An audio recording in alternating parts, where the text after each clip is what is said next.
It's important to note these stories seem to be oral history, and the storylines in themselves can be open to error. Thank you. Hi, in your Christian journey, high chances are you have admired the faith of Christians who prefer death rather than deny Christ. Today I'm sharing with you the tragic deaths of 10 early Christians who preferred Christ over earthly life. Please stick around to the end as I will be sharing with you a story of another martyr who preached after his head was cut off. So, let's dive in. Saint Symphorosa, thrown into the river and her 7 children killed. Saint Symphorosa, a widow from Tibur and mother of 7, was the wife of the tribune Getilius. After Emperor Hadrian finished his lavish palace in Tibur and began dedicating it with sacrifices, he received a message from the gods that said, "The widow Symphorosa and her sons torment us daily by invocating their God. If she and her sons offer sacrifice, we promise to give you all that you ask for." Unable to make Symphorosa and her sons sacrifice to the gods, the emperor ordered her to be brought to the temple of Hercules.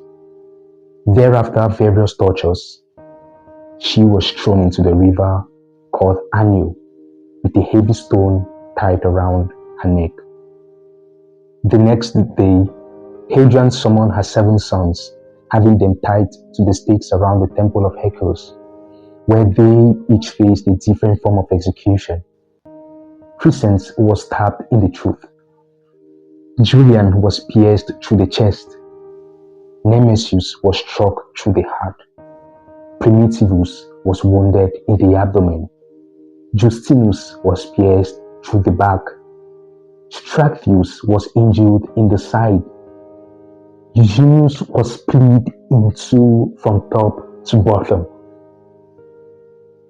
Their bodies were thrown into a deep pit, later named Ad Septem Thanatos by the pagans, a term used by Christians who were martyred.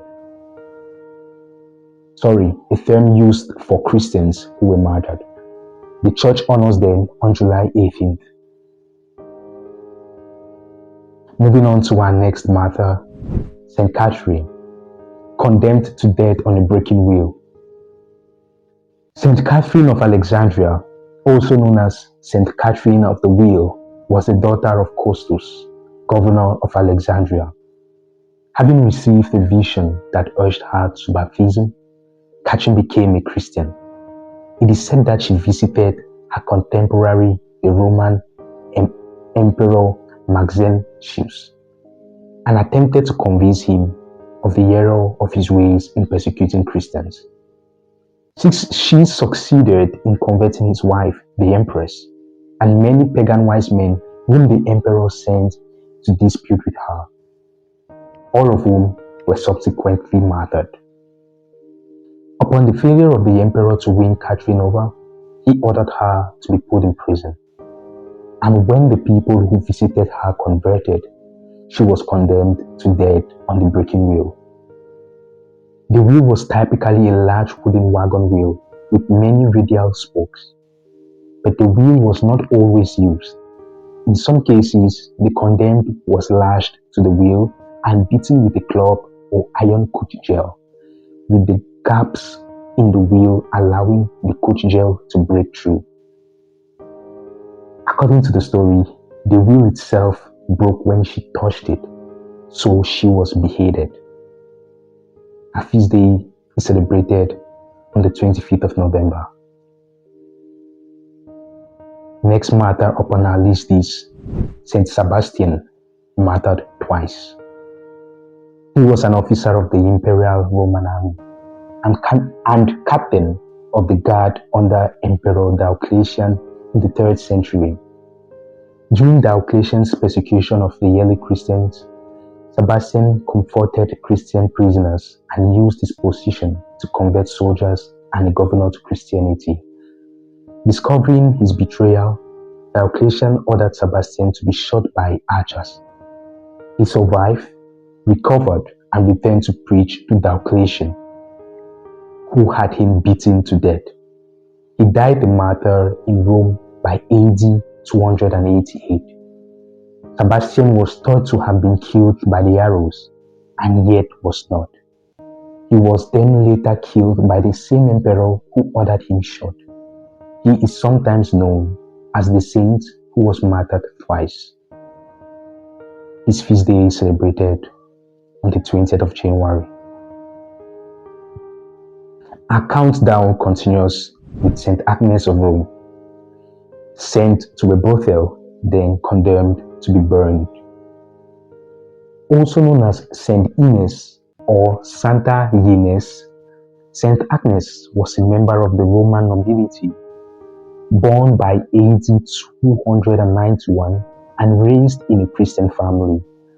She suffered martyrdom at the age of 12 during the reign of the Eastern Roman Emperor Diocletian. On January 21st, AD 304, Agnes's parents were pagans. But she had learned about Jesus and the gospel from her nurse slave, with whom she was very close. Focus, the son of the prefect Roman governor Sempronius, was one of the several rich young men who fell in love with Agnes. He brought her rich gifts of jewels, but she rejected his courtship, saying, "I am already the spouse of a lover much more noble and powerful than you." Focus later learned that Agnes was a Christian and announced her to his father. Sempronius questioned her officially, and she freely admitted her faith in Jesus. He ordered her to go to the temple of Vesta to offer her a sacrifice, but Agnes steadfastly refused any compromise with pagan practice. Threats of death also did not sway her. Some sources indicate that Roman law did not permit the execution of virgins, so the judge threatened her chastity instead.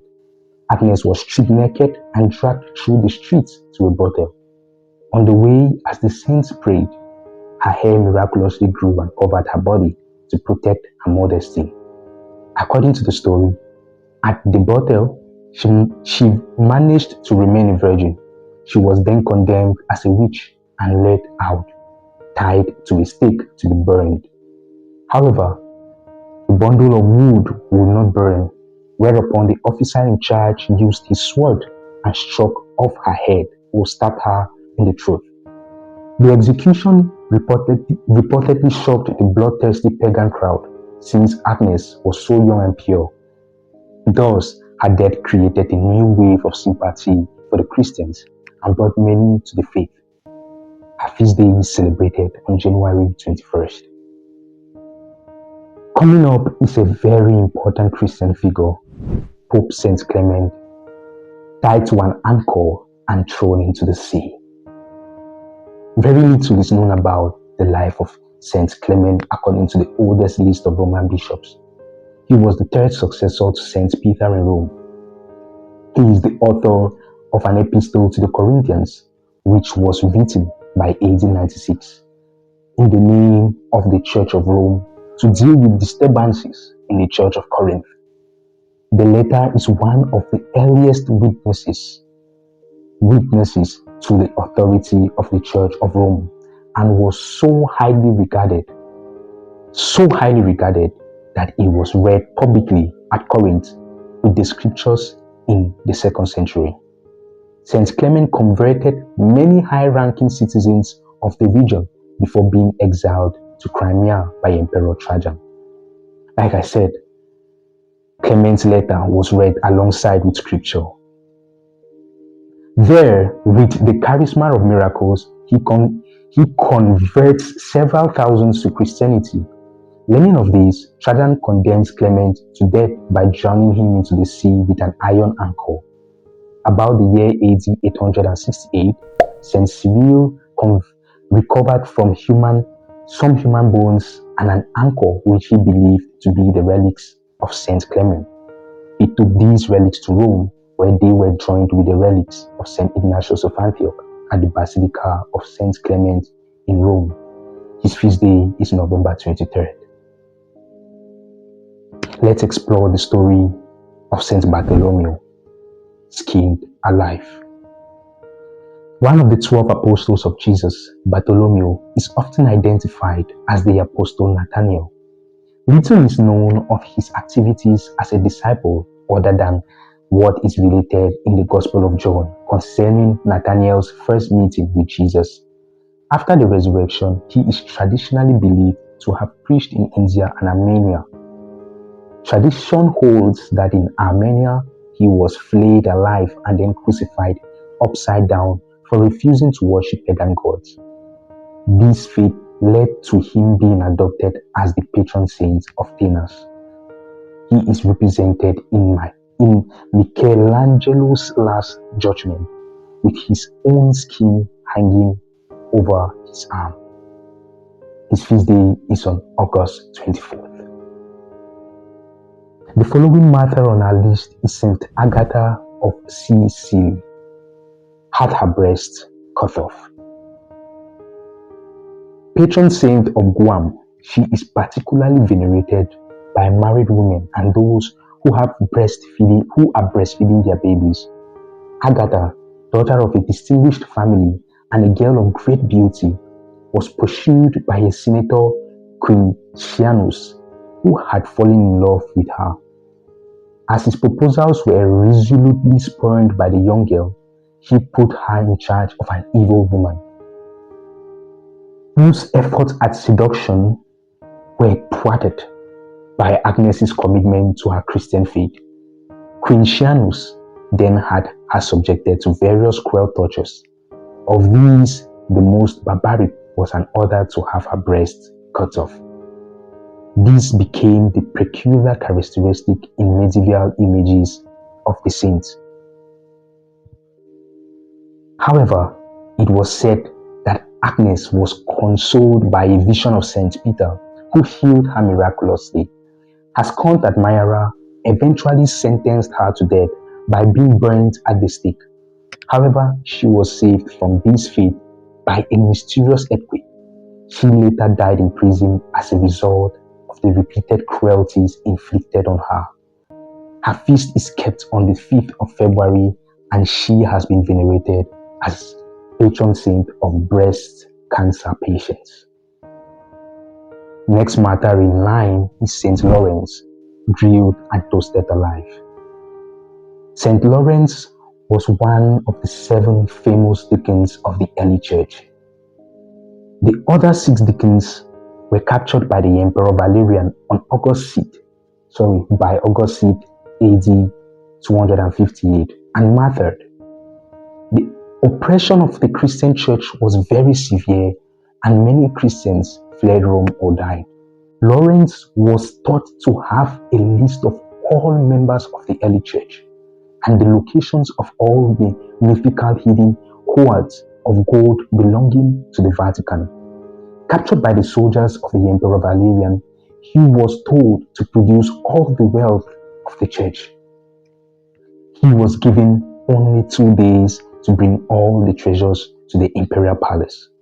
Lawrence gathered up all the diseased, orphaned or crippled Christians on the appointed day, brought them to the palace, and told the statue emperor that these are the treasures of the church. According to tradition, for his impudence, Lawrence was slowly roasted on a grill on the site of the Basilica di San Lorenzo in Rome, in the hope that he would publicly renounce his religion and reveal the names of the wealthy Christians. He is often represented holding a gridiron to memorize his grisly manner of martyrdom. Although St. Lawrence was most certainly beheaded and not roasted, the traditions of his being cooked are somewhat stronger than actual fact. As a result, St. Lawrence is also considered as a patron saint for cooks. There is also a popular story that he was so willing to embrace Christ in heaven that he did not mind the pain from the fire of his martyrdom, and indeed, he found the strength to tell his executioners, turn me over, I am done on this side. The courage and dignity of St. Lawrence and many of these other early Christians, in facing their death, did much to gain respect for their religion in Rome. And after the death of St. Lawrence, there was widespread conversion to Christianity. His feast day is August 10th. The journey continues with Ignatius of Antioch, sentenced to be eaten by lions at the Colosseum. Ignatius of Antioch, surnamed Theophorus, which in Greek means God-bearer, was probably a convert and disciple of St. John the Evangelist. Ignatius succeeded Evodius as Bishop of Antioch. He retained the office for 40 years, proving himself in every way an exemplary leader. The church there. During the Trajan's reign, the emperor laid down the principle that Christians should be put to death if formally reported, but not otherwise sought out for punishment. The emperor was a humane man, yet the gratitude which he felt he owed to his own pagan gods for his victories over the Dacians and the Scythians later led him to authorize the death penalty for those Christians who refused to acknowledge these divinities publicly. Trajan ruled that Ignatius should die. He was bound and conveyed to Rome to be devoured by wild beasts in the Colosseum. He reached Rome on December 20th, the last day of the games, and was brought at once before the prefect, to whom the emperor's letter was delivered. At the prefect's command, the prisoner was hurried off to the Colosseum, where two fierce lions were let out, and Ignatius was at once killed. His feast day is October 17th. We will be concluding the countdown with Saint Hippolytus, or I can say Saint Hippolytus, torn apart by horses. A saint named Hippolytus was martyred in Rome in the 3rd century. He is treated in the Golden Legend, which says he was a soldier who participated in the torture execution of St. Lawrence, but converted as a result of that saint's example. He was then sentenced to be torn apart by horses. His feast day is on August 13th. Earlier in the video, I mentioned I will be sharing with you a story of another martyr who preached after his head was cut off. So, here we go. Saint Denis, a beheaded preacher. Saint Denis, seemingly a bishop, was beheaded, and after his head was cut off, he picked up his head and walked several miles while preaching a sermon on repentance. He is venerated in the Catholic Church as the patron saint of France and Paris, and is accounted one of the 14 holy helpers. A chapel was raised at the site of his burial by a local Christian woman. It was later expanded into an abbey and basilica, around which grew up the French city of Saint-Denis. So, what did you learn from the stories of these brave martyrs? Let me know in the comment section. Please like and subscribe to my channel to promote the message and learn too. The links to the sites that helped in the research can be seen in the video description below. We just talked about saints, but do you know the scriptural backings of why we Catholics pray to them?